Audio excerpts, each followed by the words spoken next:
Thank you for joining me today on another video for Once Upon a Mommy. Just wanted to connect with you guys on the blog entry on the website regarding how to impress your mother-in-law. I know that sounds like a myth. Some mother-in-laws will just never be impressed, or maybe they will never admit it, but the pressure is on for us when we meet these special women in our partners' lives. And well, my first encounter with my mother-in-law wasn't so good, but I did some things to kind of remedy that and make sure that I have a very good relationship with her. I mean, it does help that she's an angel and she loves me to death, but if you read the article, you'll be able to know exactly what I'm talking about, and you'll see a step-by-step on how I was able to foster that relationship and continue to cultivate it. So let's get right to it. So let's just say that you're meeting your mother-in-law this weekend. I don't know. There's some kind of pressure. You have been, invited to the Super Bowl at their house or something. What do you do? What do you bring? What do you talk about? I mean, the first thing I'm going to tell you as your girl is don't act extremely thirsty. Don't bring flowers. You want to bring something that lasts longer than flowers.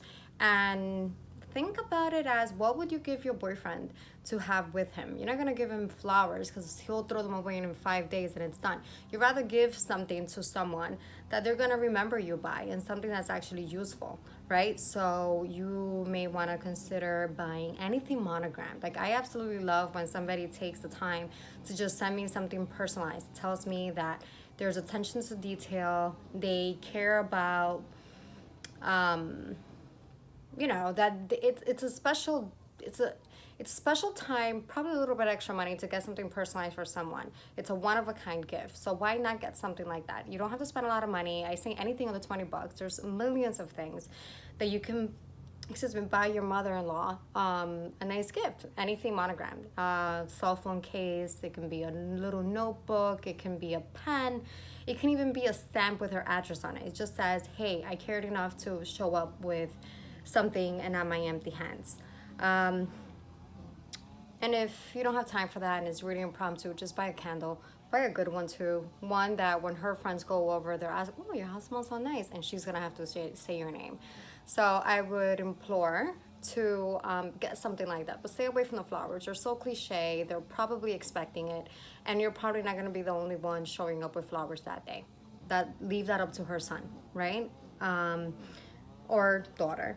Another thing is, say you're there, right? You're a little nervous. Just try to be yourself. I always say this is almost like an interview. If you act really nervous, you're gonna excuse yourself in front of the manager that's interviewing you or your peer. But at the end of the day, what they really want to see is your personality shine through, especially under stressful situations. Everybody knows that this is a very tense situation, only if you allow it to be. So if you go in there like you've been going over every weekend, I don't think that you will have a problem. I think that your nonchalance and your relaxed energy will probably also relax other people that are probably meeting you at your partner's house. So I would say just be yourself. Also, you don't want to exaggerate on anything. You really want to convey who you are that day, because number one, that's the number one impression. That's what they're going to remember you by. Also, if you plan to sticking around, people are going to pick up on that, and they're going to know that you're a fake. So you have to be yourself, because you cannot, let's say you pick up this valley accent that you don't really have, then what's going to happen? You have to be yourself. You can't do anything that you can't upkeep.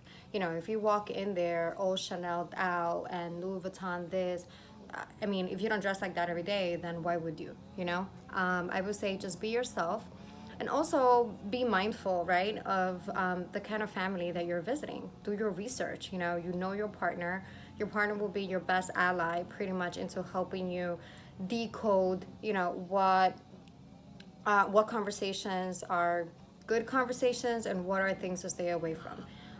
Say your family is very conservative or maybe of a particular religion, then you don't want to go in there, showing all sorts of skin or talking about politics or whatnot. or anything that can be kind of like a sore subject. Like you don't want to be associated with any of that, especially on the first day or ever. Honestly, just religion and politics, you just want to stay away from that altogether.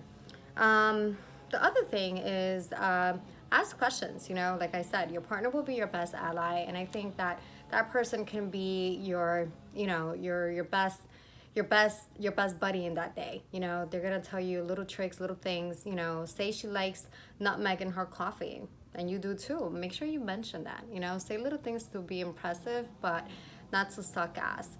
I remember when I had my mother-in-law over for the first time. I hosted like a little dinner. I told her, I was like, listen, I don't really cook, and this is a special occasion, so you know, don't get used of this. And I said something like, you know, this is the first and probably last meal you'll have from my hands. And yeah, everybody laughed. And then I was like, no, you guys were, you know, I'm serious. In real life, that has changed. I have picked up, you know, some liking for cooking after I had my kids, and I don't know, it's just life changes. But nobody's counting on me to bring, you know, casseroles to a family party. So just be yourself. You know, if your mother-in-law is something like Paula Dean, don't go in there talking about how much you know how to bake if you don't even know what baking soda is. So just be yourself. I cannot stress that enough. Another thing is being yourself also means dress like yourself. You know, like if you're business casual every day and you just don't sports clothes to go to the gym, then do that. Like I remember I was kind of like thinking, oh, what should I wear? The first day I met my mother-in-law, I looked like a hot mess, and I was like, oh my God, what should I wear? Should I wear a dress and look like I'm going to church?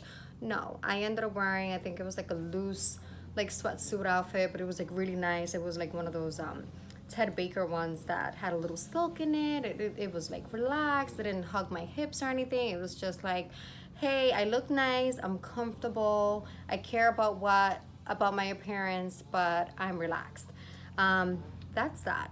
And then fast forwarding, right? A few years later, after you're with your partner for a while, you've seen how much that relationship have grown, and you're gonna do things throughout the time to make sure that you cultivate that. For example, if there's a day that you see that your mother-in-law is getting attacked by her siblings, her sons, or whatever, you know, there's a subject and she's getting attacked by everybody, side with her, you know, stand up with her and be her partner that day.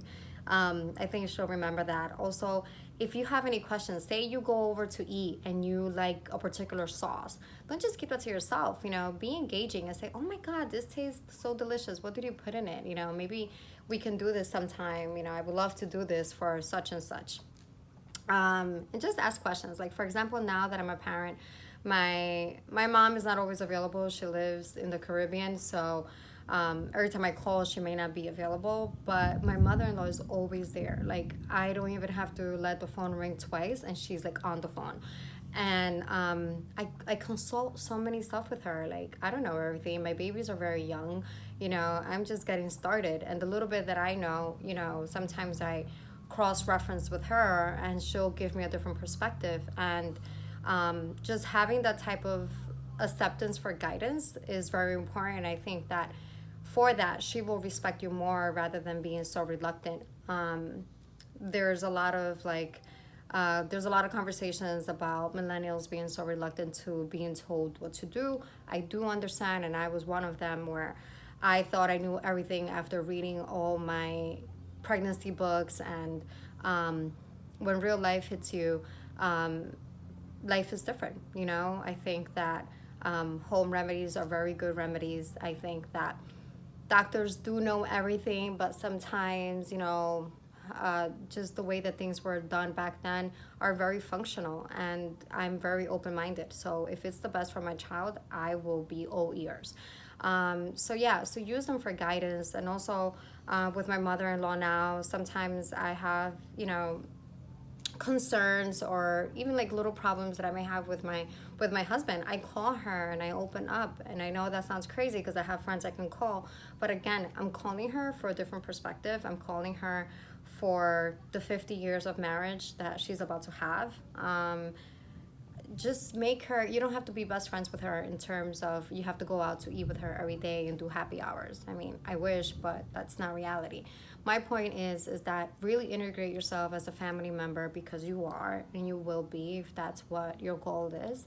And then really, immerse yourself into that family and make sure that you cultivate every relationship that you have there, the brothers, the sisters, the dad, the mom, you name it. It's just going to make things a lot easier, and relax a little bit around being so judgmental or feeling attacked. Remember that you are the newcomer to that family, and everybody's pretty much analyzing you because they don't know if you're gonna stick around. God knows how many people they've met before you walked in that door.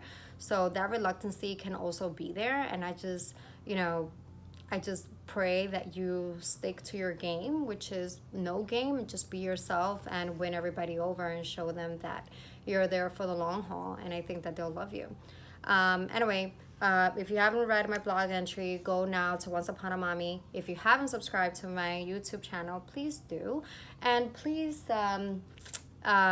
go visit my Instagram. All right? So anyway, thank you so much for watching. I will put up another video this week, maybe. But anyway, thank you. Bye.